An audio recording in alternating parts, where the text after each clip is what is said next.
going to take a look at first Kate Wolf lesson up here. And Kate is somebody that had a big career for a few years, especially here in Northern California, where she was from. And unfortunately, leukemia got her in her 40s in 1986, I believe.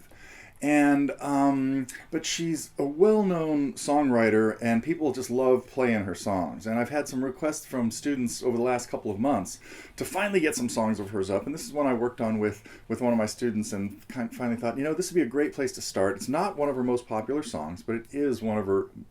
It's beautiful. This is called Great Love of My Life. Now, this originally came out on her album called Safe at Anchor in 1979.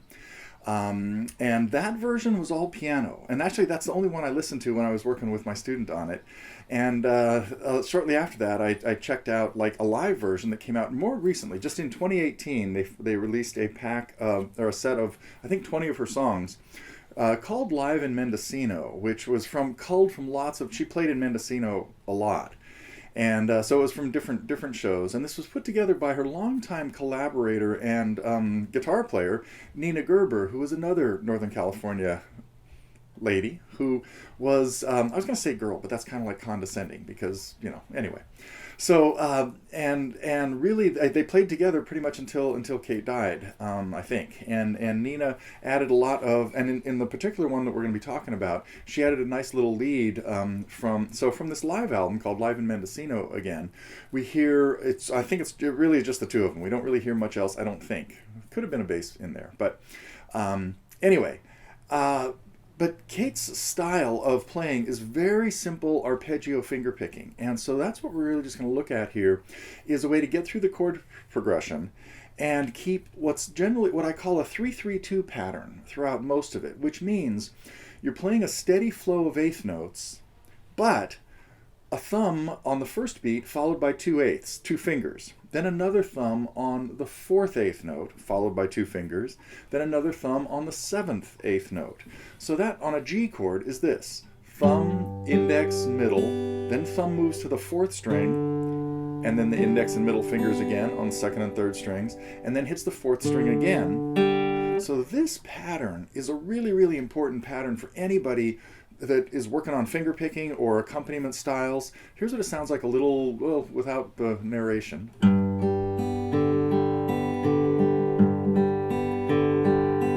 Has this syncopated sound because that second bass note is coming in on the and of two. 1 and 2 and 3 and 4 and.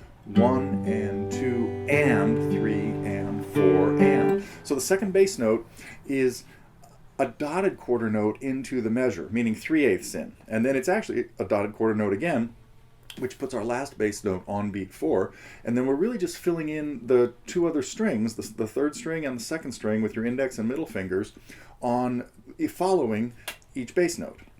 So, and then now this just runs through a normal set of chords in the key of G. We're going to see G's, C's, D's, maybe an occasional D7. It's going to be optional. I have it in the intro.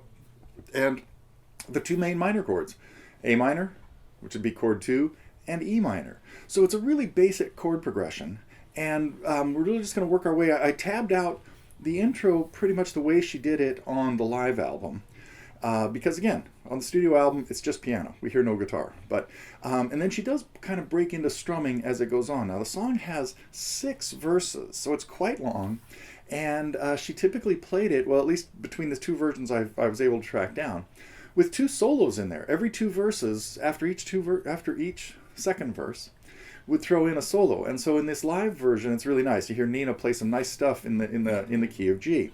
Kind of beyond the scope of what I want to talk about today, because I really want this to be geared towards getting you rolling with this 3-3-2 finger picking pattern. You would have heard this in a lot of Gordon Lightfoot songs, If You Could Read My Mind, and a lot of Jim Croce songs. Now, typically when Croce does this, it's faster. Whoa.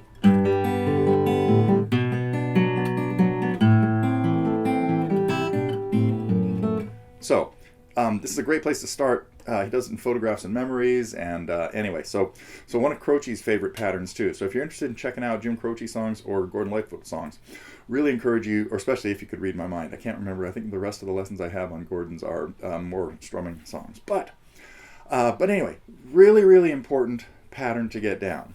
So coming up, we'll just kind of like go through the chord progression. It's going to be a fairly short little lesson, but it should give you everything you need to know and play, to be able to play Great Love of My Life.